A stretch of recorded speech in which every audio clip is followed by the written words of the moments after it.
सुगंधा कह रही है, बाबा आपके नेत्र खुले हैं, आपके नेत्र खुले हैं बाबा, आप मुझे बताएं मैं कौन से महीने से 16 सोमवार के व्रत प्रारंभ करूं, उसका विधान क्या है, क्या विधान। कहा भगवान वर्णन करे। ऋषियों ने कहा सुनो सुगंधा,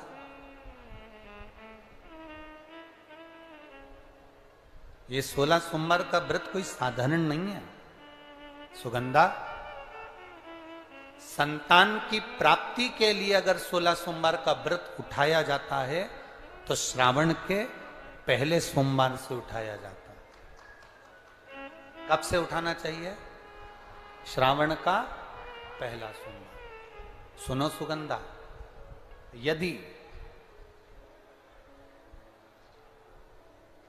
कोई विशेष बीमारी हो गई, बहुत रोग हो गया, तकलीफों में जिंदगी चल रही हो, बहुत कष्टप्रद जीवन चल रहा, तो बैसाख के महीने के पहले सोमवार से 16 सोमवार का व्रत उठाना चाहिए।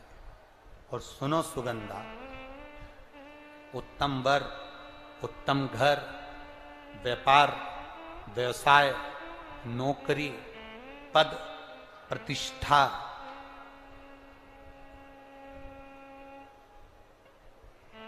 के लिए अगर हमें व्रत करना है तो मार्गशीर्ष मास का पहला सोमवार से इस व्रत को प्रारंभ कर देना चाहिए। मार्गशीर्ष मास का पहला जो सोमवार हो उसमें इस व्रत को प्रारंभ कर लो। और सुनो सुगंधा, ये व्रत दोपहर के तीसरा जो पहर हो, प्रदोष काल, उस प्रदोष काल के समय पर आप इस शिवलिंग की पूजन अपने घर में पार्थिव बनाकर स्मरण कर कर भगवान देव अधिदेव महादेव के लिए प्रसाद तैयार कर कर,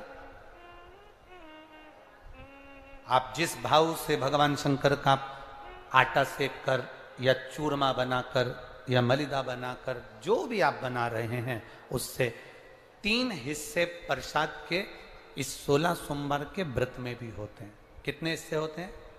3 हिस्से। पशुपति व्रत में 16 सोमवार के व्रत में एक अंतर भारी है।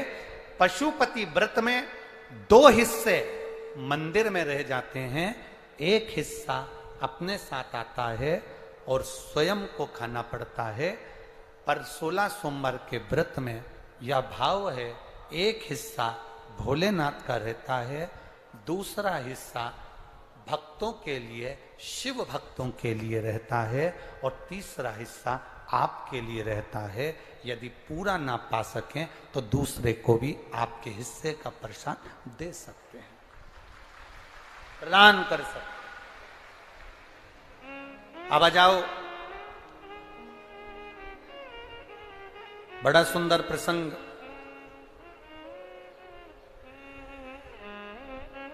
नरसिंह पुराण का आता है।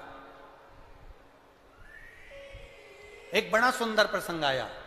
16 सोमवार के प्रसाद को कई माताएं जब 16 सोमवार का उद्यापन करती हैं, 16 जोड़े आमंत्रित करती हैं और 16 जोड़ों को घर में बुलाकर जब भोजन कराती हैं, तो वो 16 जोड़े जो भोजन करने वाले होते हैं या 16 सोमवार के उद्यापन, हम तो आपसे यहां तक कहेंगे कि 16 सोमवार का उद्यापन अगर किसी के यहाँ मोहल्ले में, कॉलोनी में, घर में किसी के यहाँ हो रहा हो तो उसके यहाँ आप भोजन भंडारा खाने के लिए जाओ चाहे मत जाओ, पर 16 सोमवार का अगर प्रसाद का उद्यापन का अगर प्रसाद मिल जाए तो दोनों हथेलियां फैलाकर श्री शिवाय नमस्तुभ्यम कहकर, ओम नमः शिवाय बोलकर, नमः शिवाय बोलकर, अपनी कामना कर कर, किसी के अगर उद्यापन हुआ हो, दोनों हथेलियां फैलाकर उससे थोड़ा सा प्रसाद मांगकर उसी के दरवाजे पर खाकर आ जाइए,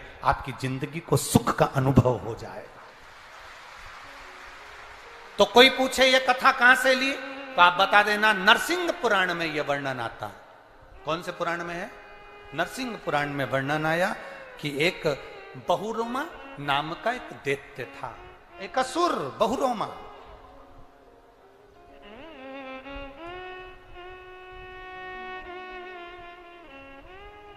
एक बार बहुरोमा नामक का ये दैत्य या असुर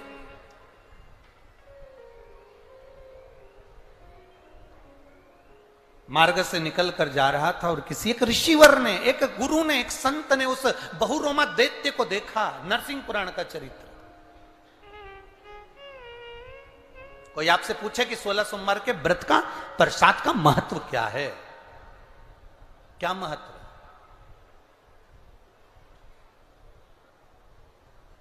बहुत ध्यान देना, यहां पे माताएं पशुपति व्रत करती हैं। पशुपति व्रत अगर आप लोग करते हैं तो उसके 2 हिस्से मंदिर में छूटते हैं प्रसाद के। बोलो री जी हाँ, सही है।